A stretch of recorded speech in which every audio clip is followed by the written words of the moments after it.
JFK was a PT boat captain in World War II in his early 20s. Eisenhower was a god. He was a hero. He was a five-star general. Eisenhower and his military leaders planned the Bay of Pigs invasion. JFK moved right forward with it. He took the oath in January '61. The Bay of Pigs happened in April. The point I'm making here, Joe Biden, if you wanted to change the plans that your predecessor had set up, you could do that at any time. You're the commander-in-chief.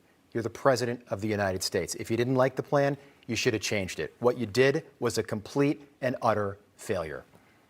All right, let's get some reaction. Let's welcome in our powerhouse panel. We've got the former Lieutenant Governor of New York, Betsy McCoy, former National Deputy Press Secretary for the Trump campaign, and a Newsmax contributor. Hogan Gidley is with us, and presidential historian Doug Weed is here. And Doug, we'll start with you. I'm curious what you make of that, because the Bay of Pigs, JFK took all the blame, and it made him better when we had the Cuban Missile Crisis a couple years later.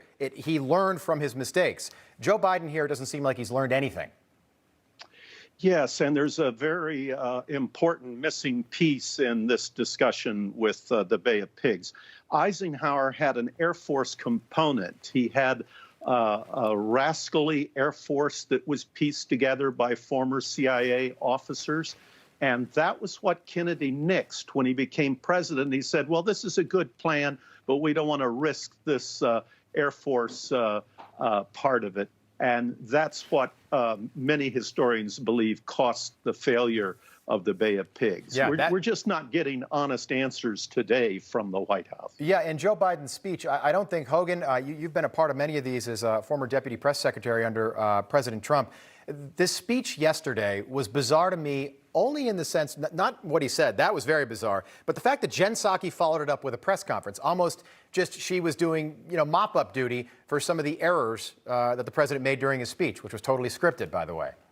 Happens so often in this administration. It's very odd. I mean, working for Donald Trump, you kind of understand as a press person that once the president of the United States speaks, he kind of has the last word. And when Donald Trump would have press conference after press conference in a single day with his cabinet secretaries in the cabinet room, or offer some words on the South Lawn, that was kind of what we let sit for the rest of the day.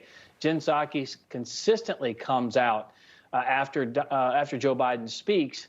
And I don't know what it's for. I don't know if it's just to answer more questions, which they can do by letting reporters come in their offices. They can do them by email. Having a press conference after the president of the United States speaks, especially after ending a 20-year war, seems to kind of imply that he isn't in control of everything. As Betsy said earlier in the morning, I think she may be absolutely right. But as far as Joe Biden learning from his mistakes, he's been making mistakes on the global stage for 50 years in office. He was the one who didn't want to go after Osama bin Laden, rejected the killing of Soleimani. He voted for this war in the first place that he was deriding from the podium yesterday. So the whole thing, his whole career, has been a complete and total joke. And he was one of the first senators, if not the first senator, to endorse presidential candidate Jimmy Carter back in '76. And many have made the comparison that he is Jimmy Carter 2.0. Betsy, we had General Holt on the show a little bit earlier this morning. He described the situation and the fact that, according to the president yesterday, and I'll take him at his word, 10% of the American citizens in Afghanistan that wanted out of the country were not able to get out by the arbitrary deadline set up by the Taliban on August 31st. Take a listen. Speaking for veterans, I'm sure many of them, this is disgusting. This is not, just the assertion that this is a group that we're going to be dealing with diplomatically in the days ahead to get Americans to safety.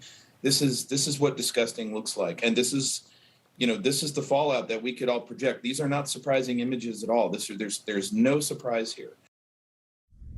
Betsy, Blaine Holt, we're talking about a former brigadier general here.